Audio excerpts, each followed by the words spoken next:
Hello students, मैं अर्चना खंडेलवाल आज आप लोगों को concept of five kingdom scheme के बारे में बताऊंगी, जो आपका यूनिट 1 का चैप्टर है। स्टूडेंट्स, एक लंबे समय तक जीवों को केवल दो ही ग्रुप्स में बांटा गया था या दो ही किंगडम्स में बांटा गया था, एनिमल या फिर प्लांट्स में।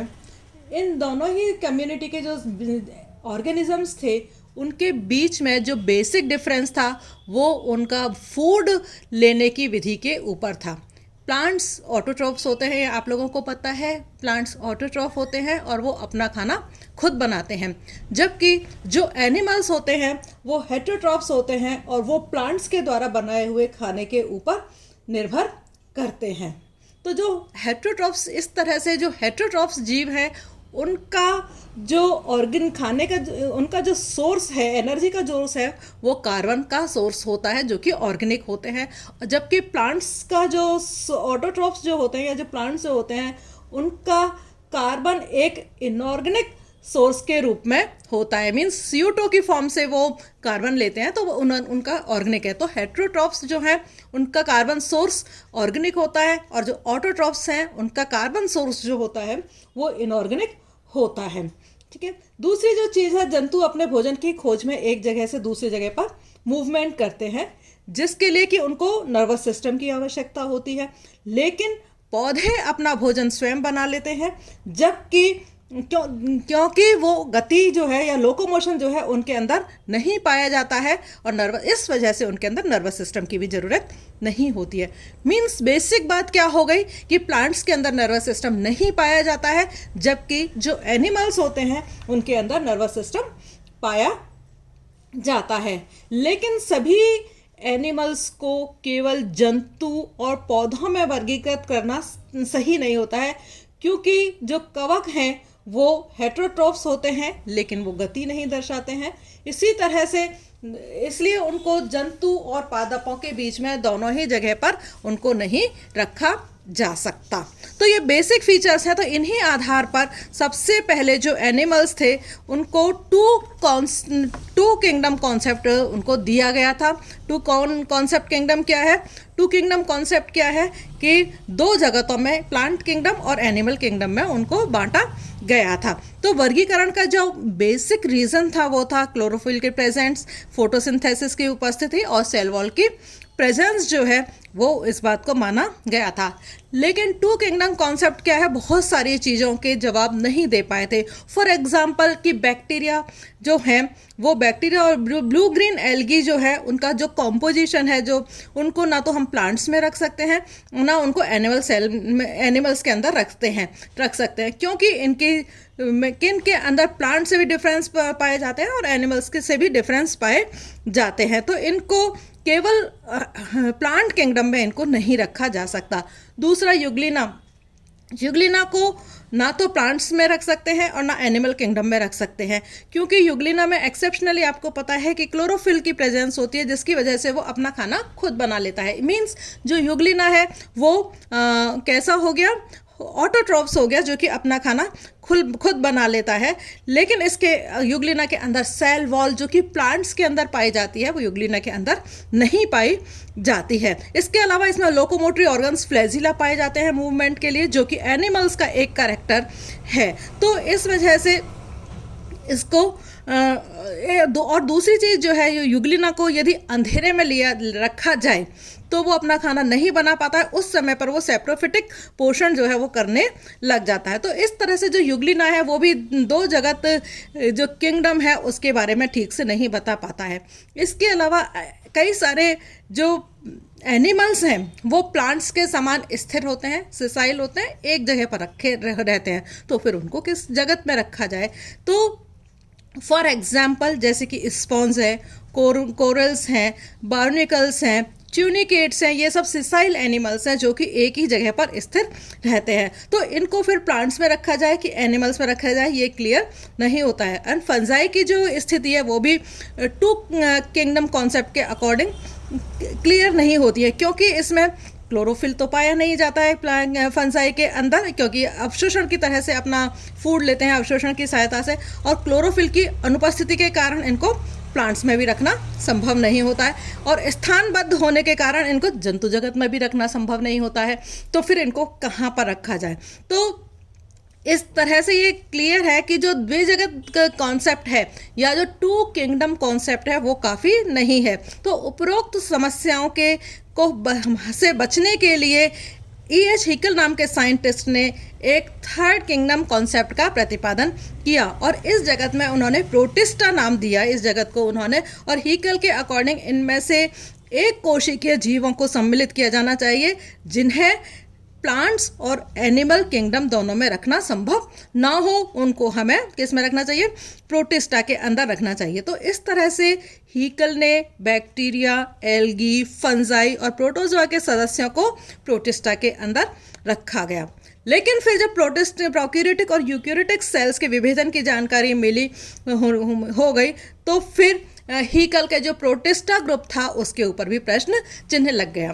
तो 2 किंगडम में केवल प्लांट्स और एनिमल्स आते हैं, 3 किंगडम में प्लांट्स किंगडम, एनिमल किंगडम और प्रोटिस्टा आते हैं, ठीक है। और इसके फिर उसके बाद में जब सेल के नंबर ऑफ सेल्स की खोज हो गई कि सेल्स जो एनिमल्स सेल्स जो हैं या तो प्रोकैरियोटिक होती हैं, यूकैरियोटिक होती हैं, तो इस आधार पर R.H. विटेकर ने पंच जगत संकल्पना का प्रतिपादन किया।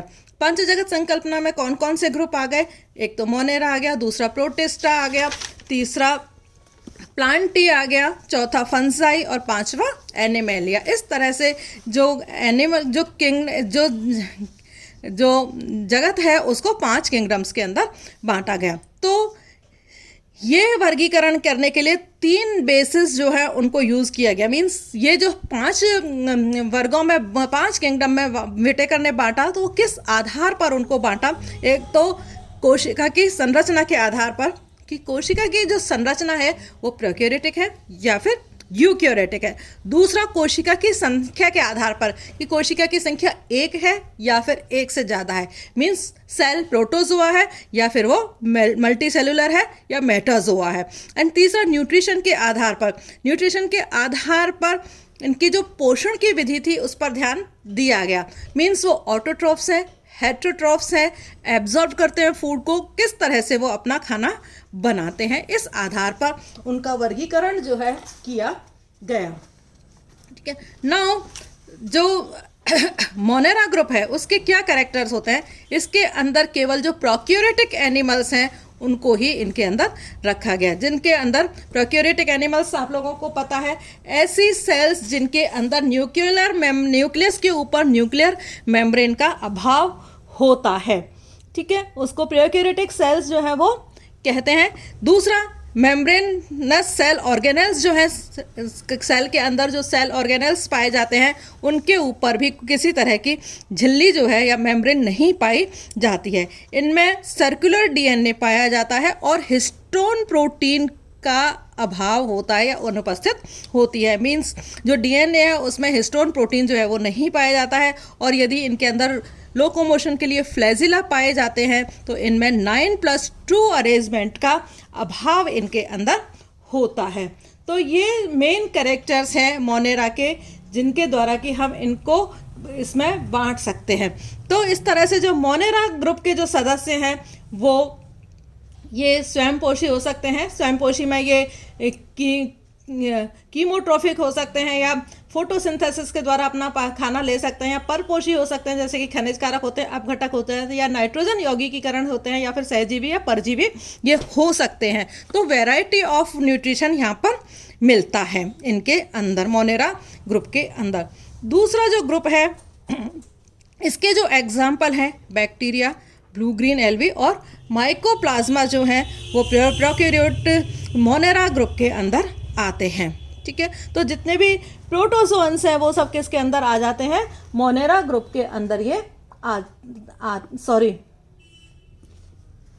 प्रोटोजोअन्स नहीं, सॉरी, बैक्टीरिया, ब्लू ग्रीन सेल्गी और माइकोप्लाज्मा ही इसके अंदर आते हैं। दूसरा है प्रोटिस्टा।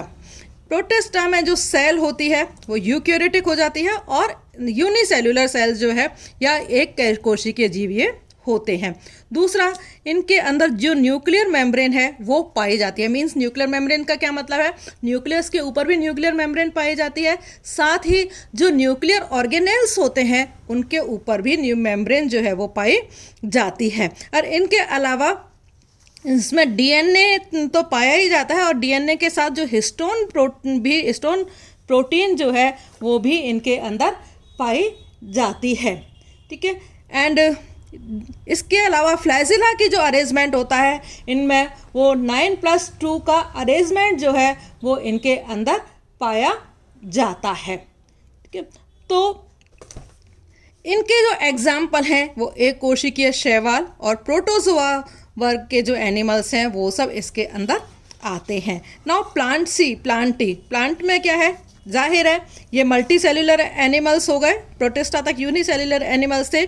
प्लांटी में मल्टी सेलुलर एनिमल्स होते हैं, यूकैरियोटिक सेल होते हैं, और सेल वॉल जो है वो इनके अंदर पाई जाती है। इसके अलावा इनमें प्रकाश संश्लेषण की क्षमता भी पाई जाती है। मींस प्लांट्स अपना फूड खुद बनाते हैं। फोटोसिंथेसिस की जो प्रोसेस है इसके अंदर पाई जाती है। क्लोरोफिल इनके अंदर पाया जाता है, जिसकी वजह से ये फोटोसिंथेसिस की प्रोसेस करते हैं और स्थानबद्ध ये होते हैं। मींस एक जगह पर स्थिर रहते हैं, लोकोमोशन इनके अंदर नहीं पाया जाता है। तो क्योंकि ये अपना खाना खुद बनाते हैं इस वजह से इनको प्रोड्यूसर भी कहा जाता है।